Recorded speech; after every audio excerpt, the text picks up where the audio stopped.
So, hi, on the Guys podcast. I'm Shane. I'm Glory. We're here with. I'm David.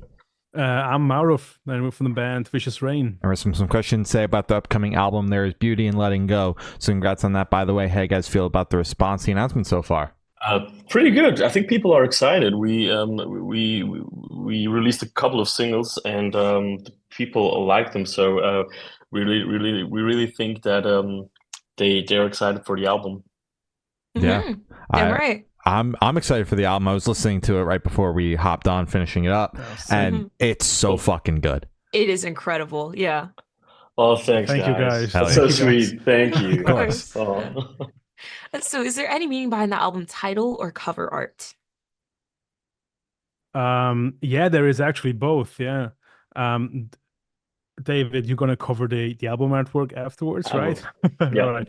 So, while we were recording or writing the songs, especially, there came the time where we had to pick an album name, right?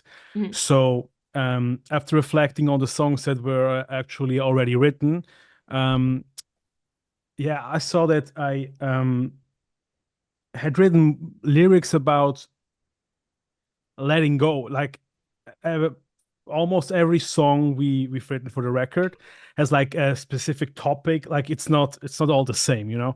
But the topic overall is change and is losing someone or just change overall.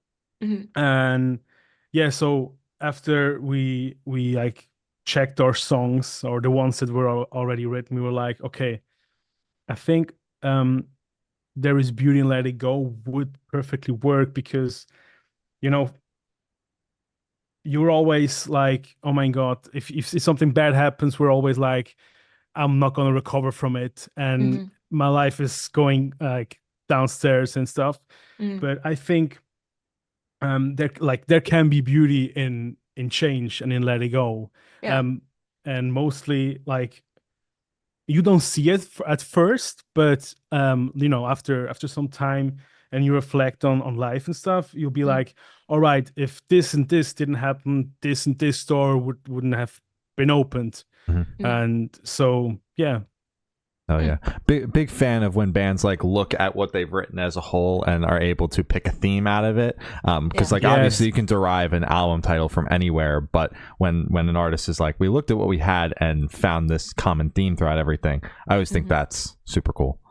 Cool. Yeah, because we like when we started writing songs, we didn't like envision to write a record because we just wanted to write songs and put them out as singles first. Mhm. But yeah, after like signing with a Rising Empire and like having a plan what the band wants to do next, we were like, okay, let's do a record. And yeah, I think album titles or record titles are always something special. And like you said, it's even more beautiful if you have like a theme throughout a Mhm. record and can talk about specific topics. I agree. Mhm. For And sure. it just came naturally. Like we didn't really Yeah. plan on writing songs about that. There was just a lot of coincidentally a lot of change happening in In the our lives lives. of the I think everyone in the band had a lot of change in the that they went through the last couple of years. So Mhm. it just came naturally, really. And when Mauro came up with the name, we were all like, Yeah. "That's it." Yeah. Light bulb. Yeah, exactly. Yeah. Yeah. And the cover art. Mhm. Oh yeah, we were workshopping it a lot. Like we do all the artwork in-house. Since I'm a graphic designer, so I do all of our stuff myself. And Mauro, we had a lot of drafts. We had a lot of Yeah, um, we had. yeah, we were workshopping it for such a long time. When at this exact couch that you see behind Mauro, Yeah, I this one. I was there like really. Oh, I was losing my goddamn mind, and then I just came up with I always liked the imagery of the moon and or of an eclipse, like, and I also like the symbolism of the moon because you know it always changes, it always but it's always there, like it really fit the whole vibe, and I really like the idea of having it of not having like a full moon Mhm. um but you know, like you can really see the process of the moon changing, and I think that really encaptures the whole spirit of the album name and the theme that the record is going for.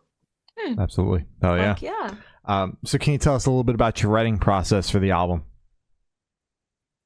So yeah, like usually like every song starts with a riff or like a chorus idea, and how we work is like Tris or other guitar player and me, we sit together and just workshop ideas and things. And then I spend a lot of time like working on them myself, and then I show it to the guys and be like, all right, what do you think? What can I like? What can we do better? What do you like? What do you like to change? And like while I'm working or we're working on the instrumentals, Dave and I like work on the lyrics together, and we demo track them and stuff. And yeah, when we're like, okay, I think we've got something here. We show it to our producer, Manuel Renner, and then we workshop with him. Like he has been a great help, bringing the songs to like another level. So yeah, well, we like to work with other people and not just just not doing others ourselves, because sometimes you can see like I don't know, you'll be like you write something, you're like, okay, let's stick with that idea. But when someone other like listens to it with fresh ears, that person's gonna be like, all right, but did you think about maybe trying this? And you're like, oh my God, that was like Why that didn't was we think of missing. that? Yeah. That was missing. So yeah, we like to show our songs to other people and just having like getting their inputs on it. Yeah. Getting other people's inputs could take that song that's like in the 2 pile, that's like we like it but we don't know, into that number 1. It's making the record. Yeah. Exactly. Yeah, we always come with we always go to the studio with songs that we think like, yeah, that song is like it's finished. That's good. That's finished. We're not gonna do much on recording it as is. Exactly. We're not changing anything. And then the producer's like, yeah, well, let's rip it apart. It sucks. Let's start over. Exactly. And the first we're like, no, I want to keep it, but then we are like, oh my God, it's so much better that way. Exactly. That's how it always is. Damn. So you originally said that this album was originally written as singles to kind of just put out individually, not as a full record. So were they all written in kind of one writing session or over a course of a couple writing sessions? What was kind of that timeline like? We've written The Devil and Lovers and Blackout prior to signing with the Rising Empire. And yeah, and then we sent them to them and they somehow like loved it, liked it. And when we're like planning what we're gonna do with the band and like, all right, let's do a record, we just wrote like the songs in how do you say it? Like we wrote like 2-3 songs, and when we're finished with them, we're going to the studio, record them. And while we're recording them, already writing new stuff. Because we all have full-time jobs, and so we're just like writing on our free time stuff. And yeah, but they weren't written all together. And I think, I don't know if like people can like tell, but if we're listening to the songs, we're like, oh yeah, like we can hear which songs are newer or will like are more frequently. And it's beautiful for us to see like where we started as songwriters and stuff, and then just like we can see the newer songs be like, all right, we made a progress there.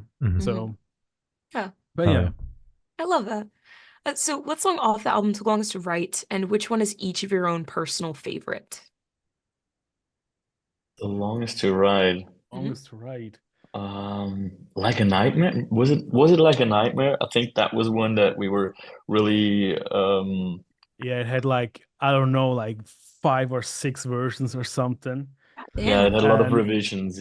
And then when we entered the studio, we were like, we don't know, like it could be that version or this version, but I think it came out pretty good, to be honest. Yeah. Yeah. Um, Favorite song? Do you know, Mauro? Because I'll have to think I- about it. it's like Uh, I think I have a favorite song, but like it doesn't say that it's better than the others or something. But Mm. I really dig Play Pretend Mm. because it's, if you listen to the record, it's the one that isn't that heavy, but still has its heavy elements. And yeah, like vocally, I try to sing not so like harsh vocals, more like cleaner vocals. Yeah, so I think I'll go with that one. I think I'll go. It's a tie. I really I think I know love. yours. Yeah, you want to guess? Yeah, I think it's There's Beauty in Letting Go, I'd And say. the other one? Yeah, It's that Crown one's of correct. Thorns.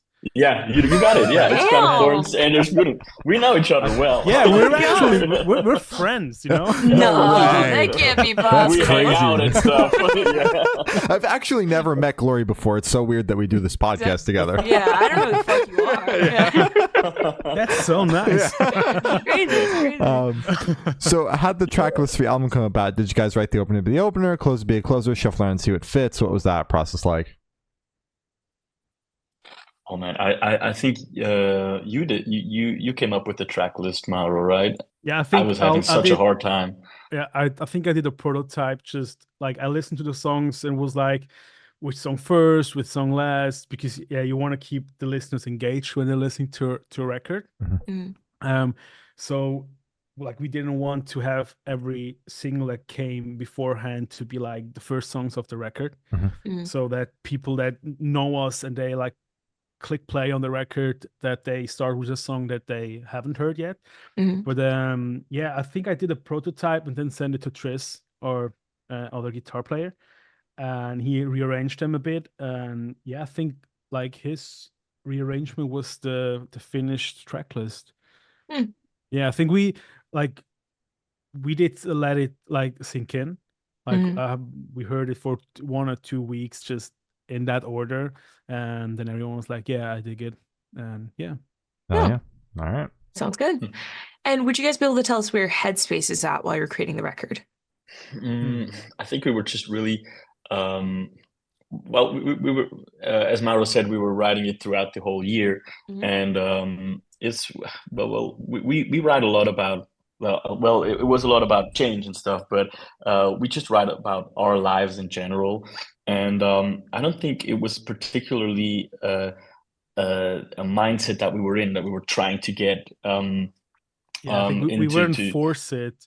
We weren't like, oh, we have to write like songs now, or we have to write about a specific topic. It's just like we just write about stuff that happens in our lives, or even that happens in the life of the ones that are close to us.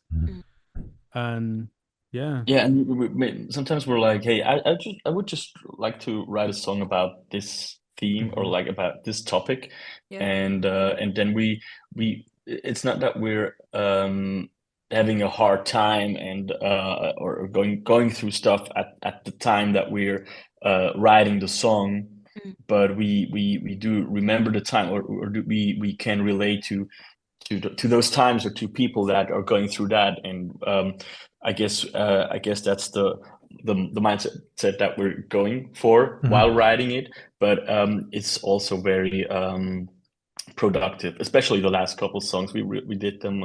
We were really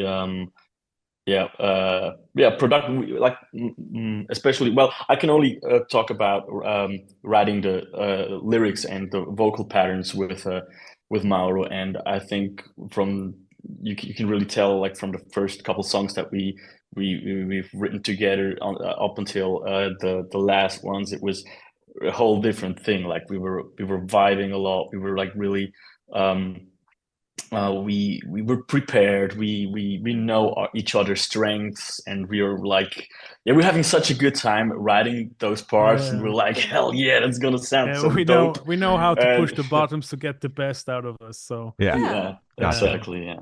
Makes sense. So your headspace is more so just like whatever's going on in your personal life or whatever you want to write about in that moment. It's more like a song by song basis than like sitting down and being like, I am sad and writing an entire album about that. You got it, man. Yeah, Gotcha. exactly. There you go. All right. There you go. So how do you recommend your fans to listen to this album for the first time? Should do in the car with friends, dark with headphones on, is workout album, party album? What do you guys personally recommend? I'd say I would recommend them to listen to their own, just with like headphones Mhm. and just dig into it alone, because I don't think that our music is like party music, or maybe in the gym. That would be a Mm. good place to listen to it. But I think you'd get the best out of the record if you just let it sink in and just Mhm. listen to it yourself, I Yeah. guess. Oh yeah. And this one should be super, super quick off the top of your heads. I want you guys to describe this album for new listeners in 3 words. 3 words each, 6 total, no more, no less. Oh my god. You know what? You're going first, so I have a harder time picking the words. You're selling this to me as like you're gonna have Something a hard good, time. right? Sounds like it's a good thing. Yeah. Yeah. I'm saying emotional. I'm saying melodic and heavy, like every band. No, I'm going with just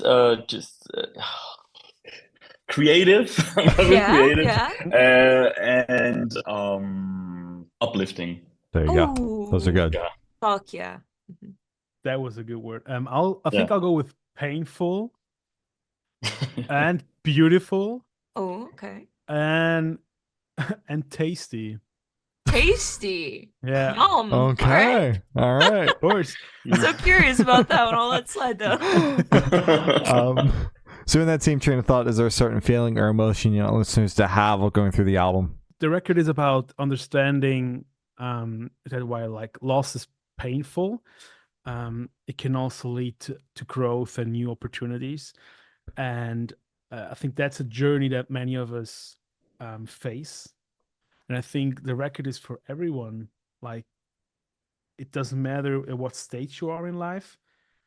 You can take, like, if you can listen to the record and be like, and like looking at from the bright side, but you can also like listen to the record and be like, yeah, I'm sad and I need like that sadness and that pain. Mhm. But I think like the overall message or the overall feeling should be, or it would be beautiful if people be like there's something beautiful after that journey. Gotcha. I love it. that. Oh yeah. Wonderful. And are you guys able to touch on any particularly challenging or standout moments during the creation of this album, positive or negative? There's a whole lot of positives. It was so good. such a fun. It was such a fun journey. Like it was the most creative I've ever been on an album. Like I had like or on songs. And it was really cool. Like I like the whole process. I like designing our artworks and just like making music with my best friends is a huge privilege and such a fun thing to do in life. So like that as a whole was like very very it was very very cool for me personally to experience this. Yeah, Oh yeah. it's wonderful. Mauro? I'm trying to think of something, but I think I'll go with for me it's always that moment when you're in the studio like with everyone and you're recording like the the final stuff, Mhm. and you get like a take very good or really good, or something has a great idea and we change something last minute.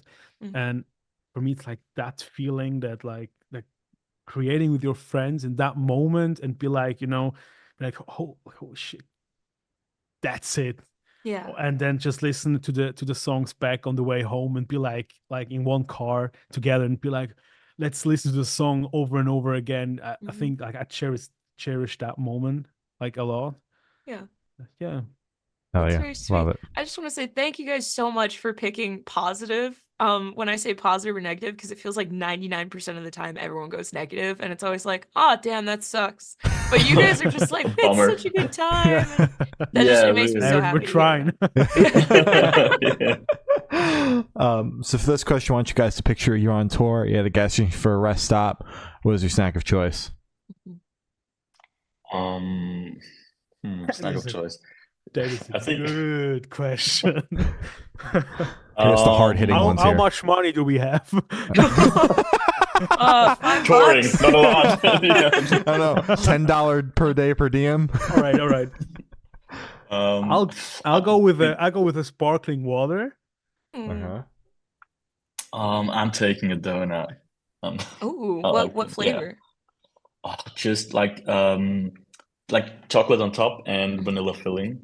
Yep, Classic. Yeah. classic. Damn, I can't go wrong with it. Yeah. Yeah. Like- and on the topic of food, if the band was a dish, what dish would the band be and why?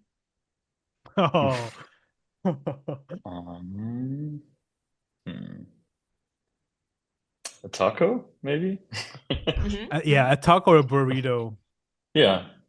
And I think Yeah. I Go think ahead. the others would say we're like a pizza or something. Mhm. But why? Oh, right. Yeah, the other half because- question. I think it's just because we're all very like different types with very different interests, and but we all come together and we we create something very we created productively and something very creative that a lot of us like. So maybe. There you go. Yeah, I Sold love it. Yeah. Okay. That's a perfect answer. Yeah. Wonderful. And for the last couple questions, going to shift completely away from music and go straight to death row. Boom. So if you're on death row, what would your last meal be with a drink? Oh my, that's the best question anyone has ever asked Thank you. me. You didn't think asking about your writing process was the best question ever? No. Okay, I'll have my answer. Colombian empanadas and Coca-Cola. There you go. Ooh, damn right. Fuck. Can I swear? Yeah, you're Yeah, good. we were swearing this whole time. What? I'll think. Oh my god, that's such. I would go with like it's basic, I guess, but a spicy ramen, and I'd like yuzu soda to it, and maybe some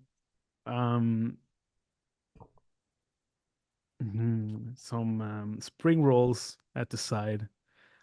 I mean it's basic, but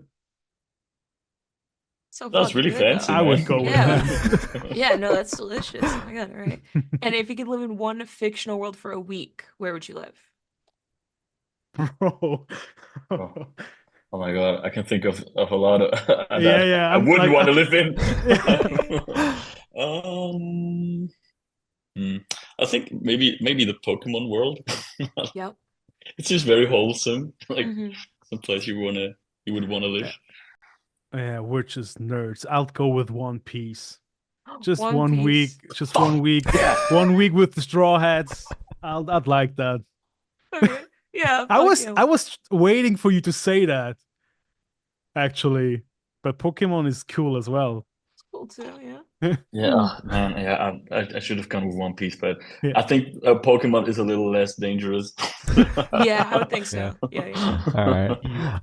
And I've asked the last question. Every single person that we've spoken to have said that it is the most important question. What's your favorite color? I like Oh my days. dark blue, Okay. like a darkish blue. Yeah. Yeah. I would go with the pastel orange.